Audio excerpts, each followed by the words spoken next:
Hey, guapísimos. Aquí Maimi 777 en un nuevo capítulo del podcast MacWiwi.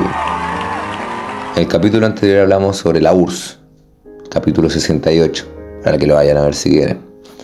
Y en este le hablaremos sobre la primavera de Praga, la continuación o la contextualización a todo lo que conlleva el tema de la URSS.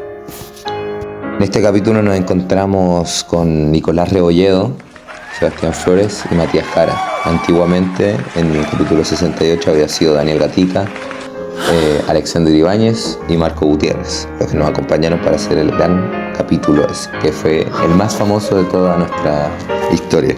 Bueno, aquí les presentaremos a Nicolás Rebolledo. Hola, buenas tardes, gracias Maimi por esta invitación a este gran podcast. No hay de qué, un gusto para mí. Acá con Sebastián Flores. Hola, muchas gracias por invitarme nuevamente. Y con Matías Jara, que llegará un poco más tarde, ya que... Hubo unas complicaciones que se nos quedaron algunos documentos sobre la primera de Praga y entonces estaremos medio complicados por eso. Exacto, tenía un tema muy conllevadero y personal, en el que estaba ocupado en su casa. Les presentaremos ahora, no sé si ustedes dos quieren opinar sobre los antecedentes y el contexto histórico sobre la primavera de Praga. ¿Algo que opinar, Nicolás? No, claro, yo sé que en esa época está bien marcado la diferencia de ideologías entre la Unión Soviética y Estados Unidos. El tema de las dos ideologías, el comunismo, el capitalismo, Oriente contra Occidente, era un tema bastante complicado, ya que era, no, si tengo más países bajo mi control, soy mejor. Entonces era una guerra, la Guerra Fría, todo ese tema. Claro. ¿Tú, Nicolás? O sea, Coco, perdón, que me confundo con los nombres. Sí. ¿Te puedo llamar Coco o no? Sí, puede estar. Vale, Coco, ya, te toca, Coco. No, sí, igual. Sí, que estuvo muy marcada la diferencia ideológica de mostrar cuál era mejor entre el capitalismo y el comunismo.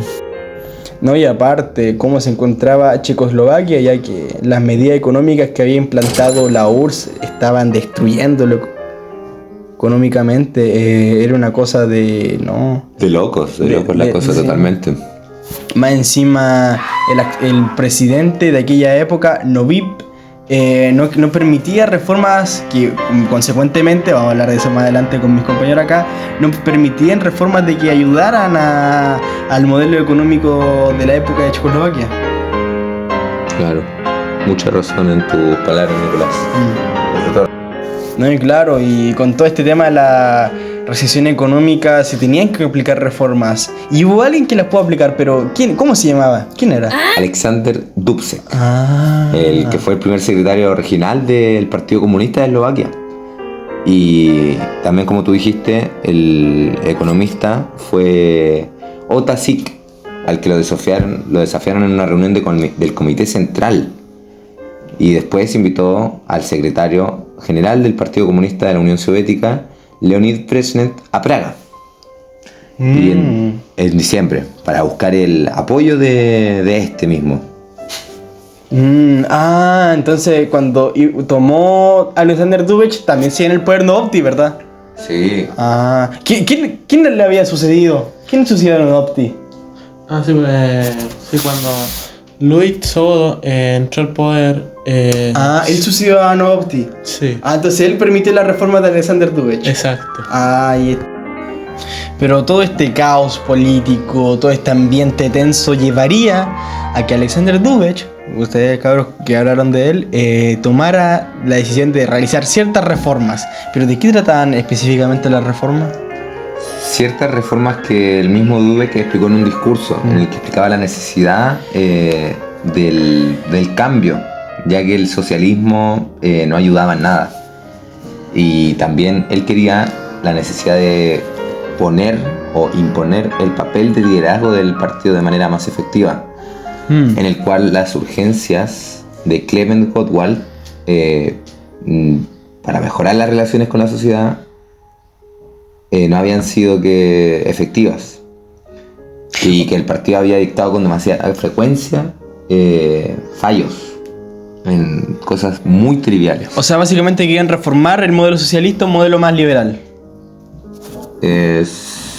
Sí, se podría decir que sí, que esa era la misión del partido. Ya, y con todo esto, pero ¿y de qué trataban las reformas? ¿De qué trataban?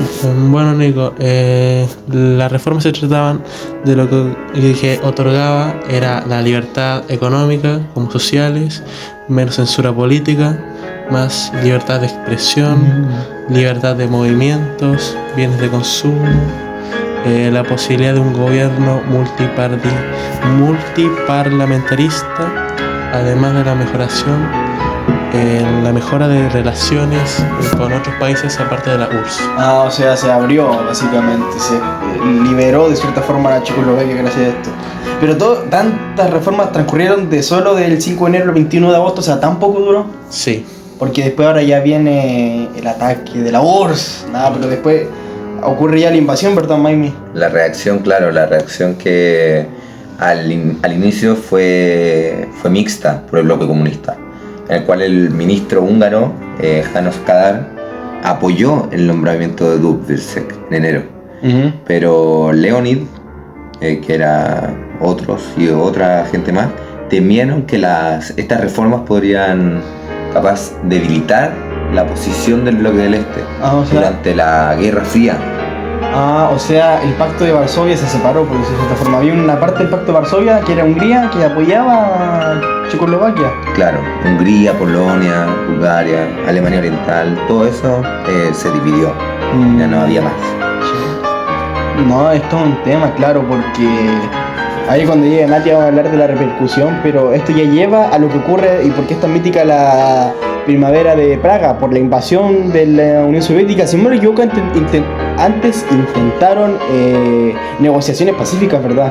Sí, pero no consiguieron nada y después pasó lo que pasó. Claro. ¿Cuántas tropas eran? Como medio millón de... Sí, por ahí medio millón. De tropas, imagínense tanques con todo y claro, bastante duro, sí, de hablar. Mucha gente debido a eso, ya lo hablaremos más adelante, pero hubo mucha desaparición, mucho suicidio, mucha gente simplemente... Mucha cosa rara. sí. Y todo por simplemente el miedo a que se desatara la guerra. Imagínense cómo se sintió la gente ahí. Fue mucha desesperación. Asustada, muy asustada. No, terrible. Pero claro, esto no partió el 21 de agosto, partió de antes, ¿verdad? Sí, de antes. ¿Cuándo? Creo que la noche del 20 al 21, en la cual esa noche 200.000 militares y 2.000 tanques entraron al país. Cacha, manso número. En la que primero ocuparon el aeropuerto internacional de Rusine, donde organizó el despliegue aéreo de más tropas, o sea, más de 200.000. Pero había matanza, pero por lo que entiendo, en esa época no había matanza, simplemente era represión, ¿verdad? Sí, solamente represión. Y ahí fue cuando ocurrió lo de la flor en la plaza de Praga, ¿verdad? Claro, lo de la flor en la plaza de Praga. No, y claro, de ahí las protestas yo creo que aumentaron en un 100%, ¿no? O sea, Sí, tuvieron que aumentar mucho en ese tiempo.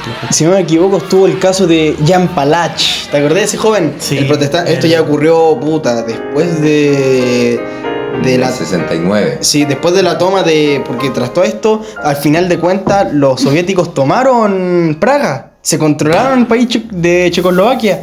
Y en 1969, Jan Palach, un joven checo, se suicidó prendiéndose en fuego. O sea, imagínate el grado de depresión que sentían los de Checoslovaquia, tan fuerte represión. Imagínate con 20 años hacer esa locura. O sea, imagínate el miedo que tenía el joven este. Yo creo que era por el tema de no se veía con futuro. No, bajo veía todo muy oscuro. Claro.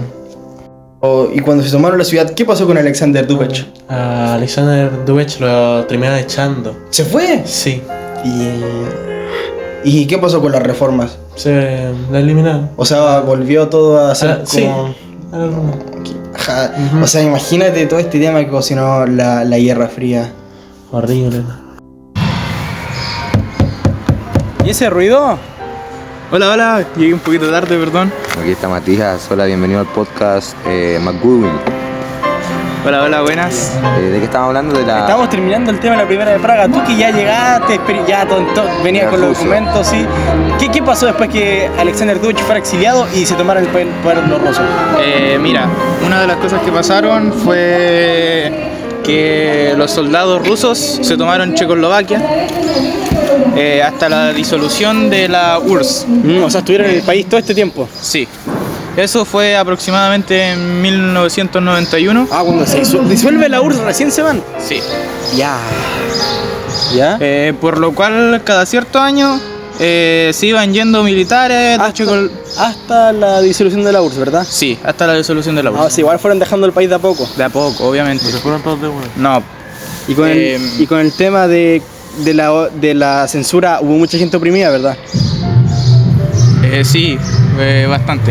O sea, la intento de censurar el país, la noticia volvió todo a ser oprimidos por la Unión Soviética. Sí.